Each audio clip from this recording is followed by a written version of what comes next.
अस्सलामुअलैकुम friends and welcome to my channel doctor online. आज हम बात करेंगे एक बहुत ही अहम टॉपिक पे जी यानी स्मोकिंग पे। About overall the world 1.3 billion लोग हर साल इस वजह से मारे जाते हैं। Isn't it shocking? मेरे लिए तो बहुत ही हैरान कुन ये फिगर है। मैंने जब हेल्थ टॉपिक पे बहुत सारी रिसर्च की तो मुझे पता चला कि इस वजह से लोग बहुत ज़्यादा इंफॉर्मेटिव नहीं होते और बहुत ज़्यादा ही हमारा ग्राफ लो जा रहा है। इस डिज़ीज़ की वजह से बहुत से थाउजेंड्स ऑफ लोग बहुत ज़्यादा नुकसान उठा रहे हैं। तो मैंने सोचा क्यों ना इस पे एक वीडियो बनाई जाए। तो आज मैं अपनी वीडियो में आपको बताऊंगी बेसिकली जो स्मोकिंग है वो है क्या और इसके असरात ज़ाहिर है नेगेटिव ही होंगे हमारी बॉडी पे। वो क्या क्या हो सकते हैं और ऐसे इफेक्ट्स हैं जो अभी तक आपको पता नहीं होंगे। और सबसे बड़ा मसला, अगर आप स्मोकर हैं तो आप इससे छुटकारा कैसे हासिल कर सकते हैं। देखिए, nothing is impossible in this world. अगर इंसान चाहे तो कुछ भी कर सकता है। तो आज की हमारी वीडियो थोड़ी सी अलग और ज़्यादा इंफॉर्मेटिव होने वाली है। तो वीडियो को टिल एंड आपने देखना है। तो साथ ही अगर आप मेरे चैनल पे नए हैं तो मेरे चैनल को सब्सक्राइब कर लें, बेल आइकन को दबाएं, वीडियोस को अपने दोस्तों के साथ शेयर करें। चलें जी, स्टार्ट करते हैं अपनी वीडियो। पहले हम देखते हैं जी सिगरेट में क्या क्या चीज़ें पाई जाती हैं किसी भी कंपनी की हो। चलते हैं जी इसकी थोड़ी सी हिस्ट्री की तरफ।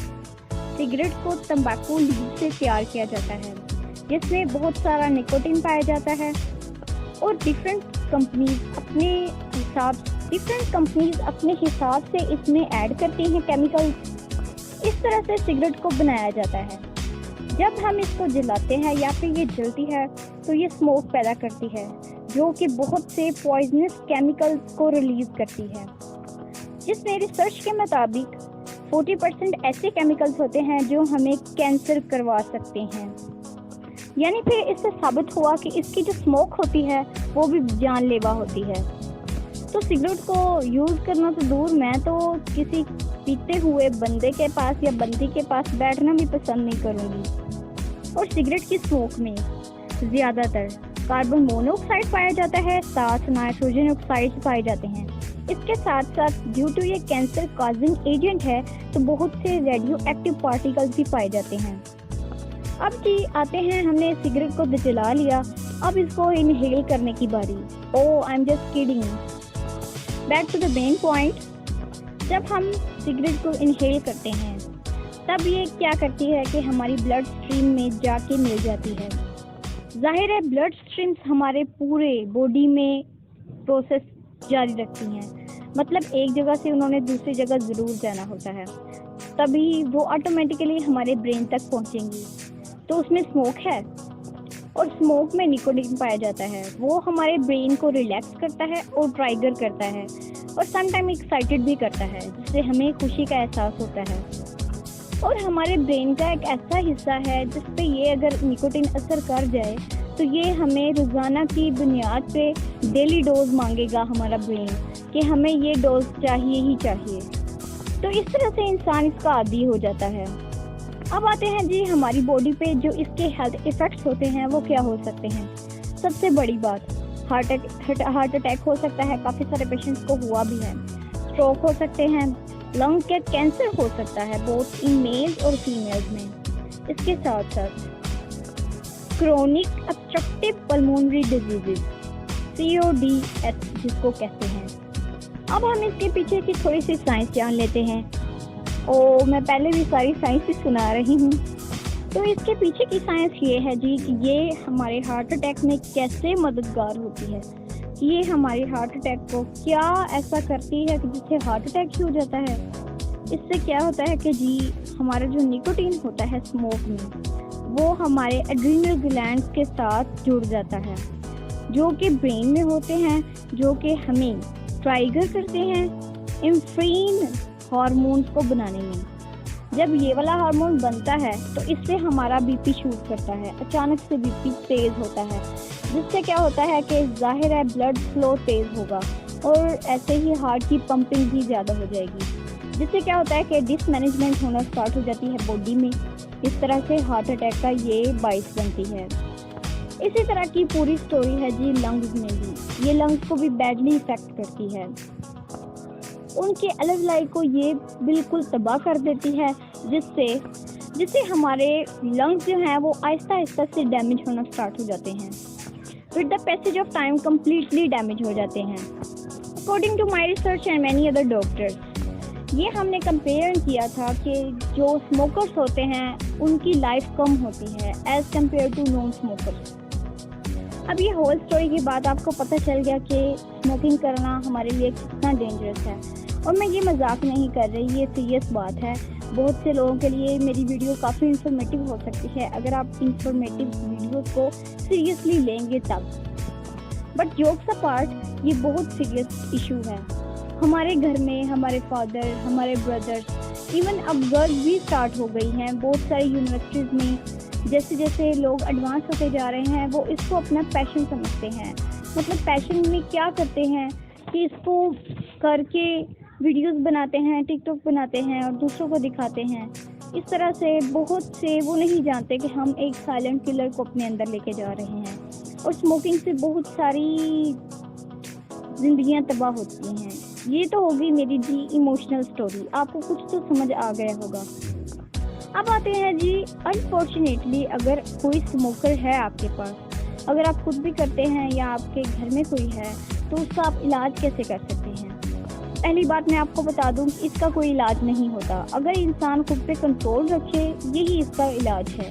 इसको जितना इंटेक कम करेंगे उसी हिसाब से हमारा ब्रेन जो है वो रिलैक्स होगा और सोचेगा कि ये मैंने क्या किया और मैं किस तरफ जा रहा हूँ, मुझे इस तरफ होना चाहिए। हमें अपने ब्रेन को खुद कंट्रोल करना है, उसे बताना है कि ये हमारे लिए डेंजरस है। अब इस तरह से अगर मैं बोलती भी जाऊंगी तो आप कुछ इफ़ेक्ट होगा। कुछ लोग मेरी बातों को वैसे जरूर समझेंगे कि नहीं ये सीरियस बात नहीं है, लेकिन ऐसा अगर आप करना शुरू कर दें तो बहुत सारे अच्छे रिजल्ट्स आपको मिलेंगे। चलें जी, बहुत सी इमोशनल बातें हो गई हैं आज मेरी वीडियो में। आते हैं जी मेन पॉइंट की तरफ। अगर आप स्मोकर हैं, सबसे पहले तो आप सिगरेट को खरीदे ही ना। ये बहुत एक्सपेंसिव होती है और इससे क्या होगा कि आपकी बचत भी हो जाएगी और नुकसान भी नहीं होगा। आते हैं जी फर्स्ट डे पे। फर्स्ट डे में क्या होता है कि इंसान बहुत चिड़चिड़ा होता है। जब उसे वो पसंद की चीज़ नहीं मिलती तो वो उस लिहाज से हमारा जो बॉडी पूरी होती है वो डिस्टर्ब रहती है और एक चीज़ की तलब रहती है। क्योंकि निकोटिन एक ऐसी चीज़ है जिसको हम अगर स्टार्ट कर दें तो हमारा जो ब्रेन है वो एडिक्ट हो जाता है इस चीज़ को लेने का, और बॉडी भी इसके साथ साथ। जाहिर है ब्रेन ने कंट्रोल करना है बॉडी को। मैं अपनी मिसाल देती हूँ कि मैं चाय बहुत ज़्यादा पीती हूँ। एज मुझे पता भी है कि excess of everything is bad, लेकिन फिर भी मैं नहीं छोड़ती। लेकिन अब मैं कम हो गई हूँ जब से मुझे पता है कि इसके नुकसानात बहुत ज़्यादा हैं और जब से मैं मेडिकल फील्ड में आई हूँ। पहले दिन में तो आपको बुरी हालत होने वाली है ना, बहुत ही बुरी हालत होने वाली है। पहले दूसरे दिन, ये पहले वीक में कर लें, पहले ये छोड़ी नहीं जाएगी। फर्स्ट ऑफ ऑल तो आप इसको ख़रीदना बंद करें। फिर उसके बाद अगर आपने ख़रीद भी ली है तो आप सोचें कि नहीं ये मेरी हेल्थ के लिए ठीक नहीं। फिर इसको आहिस्ता आहिस्ता से आपने कम करना है। अगर आप इसके बारे में आप सोच भी रहे हैं तो अपने आप को किसी और काम में मसरूफ़ कर लें। कोई भी काम कर सकते हैं, इतने काम होते हैं बंदे को। मैं तो बहुत बिजी रहती हूँ। इस ट्रिक से भी आपको मदद मिलेगी। हमारे पास जो भी साइकोलॉजिकल पेशेंट आते हैं, जो भी ऐसे एडिक्टिव पेशेंट्स होते हैं, उनको पहले थोड़ी थोड़ी डोज दी जाती है आइबुप्रोफेन में मिला के थोड़ी थोड़ी, फिर आहिस्ता आहिस्ता से इनको छुड़ाया जाता है। इसी प्रोसीजर को आपने रिपीट करना है। क्या करना है कि आपने आहिस्ता आहिस्ता से इसको छोड़ने की कोशिश करनी है।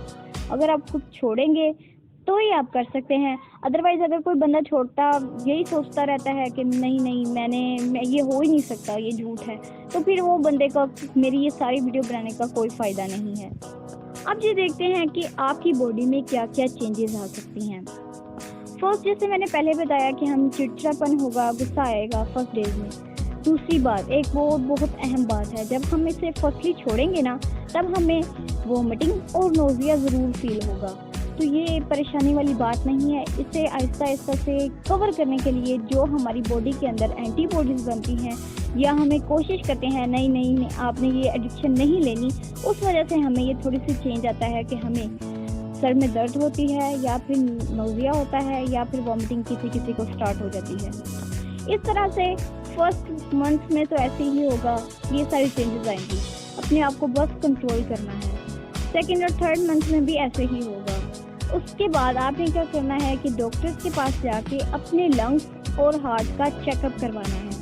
वो आप देखेंगे कि पहले से लंग्स भी मजबूत हुए हैं और साथ साथ हार्ट भी हमारा परफेक्ट हो गया है। ये 100% रिजल्ट होते हैं और ये एक बहुत बड़ी रिकवरी होगी अगर आप ऐसा करेंगे तो। आफ्टर 6 मंथ इसी चीज़ को रिपोर्ट करते हुए, रिपीट करते हुए आपने बस इसको कैरी ऑन रखना है और साथ ही साथ सम एक्सरसाइजेज, अपने आप को बिजी रखें, साथ अच्छा खाना खाएं, दोस्तों के साथ बातें करें, अपनी फैमिली को टाइम दें। इस तरह से जी हमारे 6 मंथ्स गुजर गए। उसके बाद आपका ज़रा भी दिल नहीं करेगा कि हम स्मोकिंग दोबारा करें। ये मैं उन पेशेंट्स के लिए कह रही हूँ कि जिन्होंने ये थेरेपी स्टार्ट की और इस थेरेपी के बाद बहुत सारे अच्छे रिजल्ट इनको मिले। इस सब चीज़ों के बरक्स हमें सिर्फ एक चीज़ मिलती है कि हमने सिर्फ और सिर्फ अपने आप को समझाना है और अपनी बॉडी को प्रिपेयर करना है, ब्रेन को भी कहना है कि नहीं, अब मैंने नहीं करना। उम्मीद करती हूँ कि आपको वीडियो बहुत अच्छी लगी होगी, क्योंकि मैंने बहुत सारी मेहनत और रिसर्च के बाद इसको बनाया है। तो इसलिए मुझे सपोर्ट करने के लिए मेरे चैनल को सब्सक्राइब कर लें, बेल आइकन को दबाएं, वीडियोस को अपने दोस्तों के साथ शेयर करें। अपना और अपने घर वालों का बहुत ज़्यादा ख्याल रखें। मिलते हैं जी अपनी अगली वीडियो में, तब तक के लिए अल्लाह हाफिज़।